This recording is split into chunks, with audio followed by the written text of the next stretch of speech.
What is more exhilarating and enjoyable than a gallop over those hills and vales on a sturdy steed? Everybody rides horseback in Eureka, men, women, and children. It matters not whether visitors have ever sat on a horse before. They take to riding at this place. People who arrive here helpless invalids as soon as the first signs of returning health appear are to be found astride a horse and are off with the other visitors enjoying an exhilarating canter over the delightful mountain paths in the clear, bracing air, writes Mr. Carney in 1917. Thus, the livery stables of early Eureka Springs served the needs of both practical freight hauling and pleasure rides.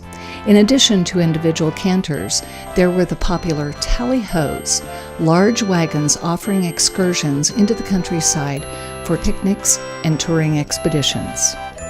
On the south side of the current trolley depot, the cornerstone bank of Eureka Springs sits on the site of the G.M. McGinnis and Freeman livery stables.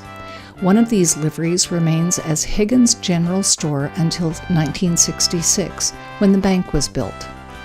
This bank was the first new building erected downtown in decades, moving here from its former location on Spring Street.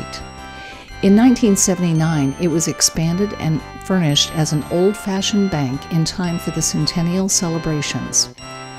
Still a working bank, it is also the historic Bank of Eureka Springs Museum, with collections of both banking and Eureka Springs memorabilia. It is free and open during business hours. This part of South Main Street moved from livery stables to auto garages and auto dealers. The current trolley depot was also the site of Maddox Garage, which evolved from horses to cars early on.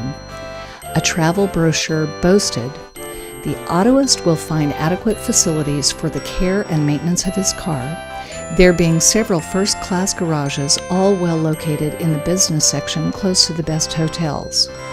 Besides sufficient fireproof rooms for parking, these garages boast of the most skilled mechanics and are prepared to handle any kind of repair work. You can rest assured that your car will be well taken care of."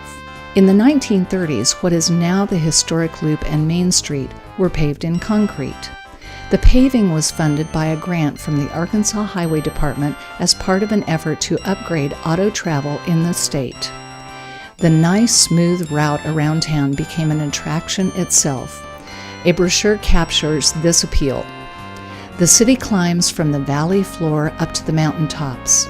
The street curve and climb upward, first among business buildings, then past homes, springs, and grottos, with elaborately developed stonework to merge with scenic parkway drives leading along the mountaintop and connecting with the state highway systems.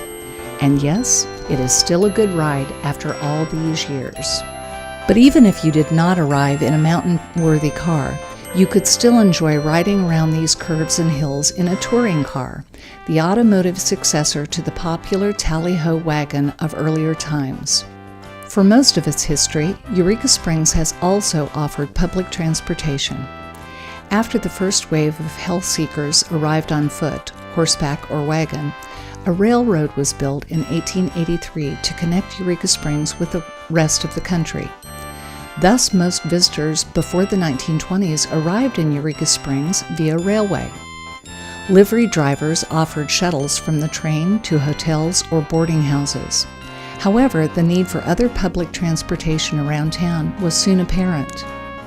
Mule-drawn streetcars were introduced in the early 1890s. In 1899, an electric car line was installed, but the town's narrow streets could not accommodate both trolleys and autos, so the tracks were removed when automobiles became the most popular mode of travel.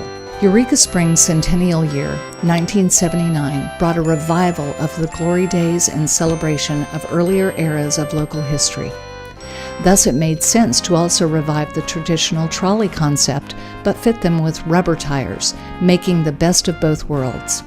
The Eureka Springs trolley now has multiple routes covering the entire town and some of the nearby attractions with guided tram tours offered during most of the year.